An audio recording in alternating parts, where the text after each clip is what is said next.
My first interaction with law enforcement was on May 9th, 2014. And it was the day that I received a call around 11:35 a.m. that the father of my children was brutally murdered. And basically, when I got the call, I couldn't believe it, so I was just dropped my phone on the ground. I cried. I blacked out completely. Just getting in the car. I'm driving, but all I see is just a road, and I'm just driving. When I get off 54th and Redwood, there's a whole crowd. So that's when reality snapped that, yeah, this could be Lamar. And I just ran into the crowd. And when I ran into the crowd, everybody moved out the way. And when I got to the crowd, I hopped out. I took off my heels fast. Like if I was getting ready to fight somebody, I took off my heels real fast. I hopped out. And because it was so many people right there, I hopped on top of the hood. And again, I'm blacked out. My goal is to get to that door that's open, because I know that's not Lamar. But when I looked, all I seen was a Caucasian cop, 10 times bigger than me. He was at least about 6 foot tall, white, blue eyes, and he automatically goes like this. So all I seen was this coming towards my way.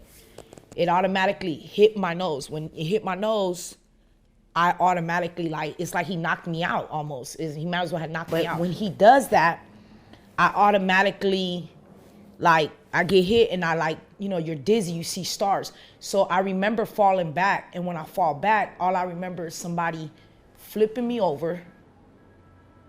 When he flips me over, he's saying, "You're under arrest," blah, blah, blah. That's all I remember is, get down, you're under arrest, you're under arrest. And he drags me across the pavement. All my feet, the inside of my feet, all scarred up. And when he drags me across the pavement, he says, "Oh, so you're resisting, And I'm dizzy. I'm like, no, he's not. It's not Lamar. That's all I kept saying. It's not Lamar. It's not Lamar. And then he slams me on the car door. On the hood, not the hood, but the back of the car, the trunk. And when he slams me, I hit my head, because I don't go like this. I go like that. I chipped my tooth right here. So now I'm like that, and I'm handcuffed, and I'm hit, and then that kind of like woke me up a little bit, and I was like, oh, this is really happening. I'm going to jail. So I was just like, I said, "Officer Wade, that's my husband in there. That's my husband. Please, let me make sure that's him, please." And he's like, "You're not gonna effing make sure shit. You're not gonna fucking make sure shit.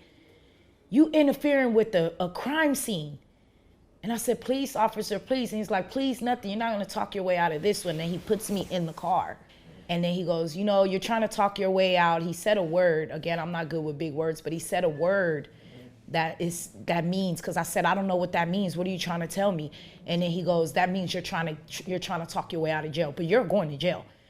He was like, "That little stunt you just pulled right now, you're messing with a crime scene, da da da da." And then he goes, I said, "You know what? If you guys were doing your job, you wouldn't let this happen. Y'all knew this was gonna happen. Y'all knew something like this was coming. Why did y'all let this happen?"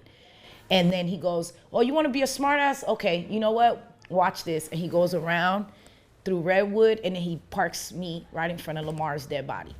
So I started crying and yelling and screaming, and he goes, "Oh, yeah, ha, look at your husband." They book me, they take me to Las Colinas. I'm getting on the phone, everybody's lying to me, telling me that's not Lamar, so I could calm down, so I could come home and get my babies, because my babies are at school hearing about this. Your mom's in jail, your dad's dead. When I get to they see that I'm bleeding, they notice that I'm bleeding, and I looked and I said, "Oh shit, I'm having a miscarriage." I've been pregnant plenty of times, so I know, like, I'm having a miscarriage. They automatically take me to the clinic part. And then she looked, she said, "I'm not gonna do too much, I'm just gonna look." And she was like, "Yeah, if you're pregnant, you're no longer pregnant because you're bleeding." That's the first time that I came encounter, like, with a first encounter physically with the police officer, which is very traumatizing, because now when they pull me over, I'm like, I don't know what's gonna happen, so I'm kind of, I just shut my mouth.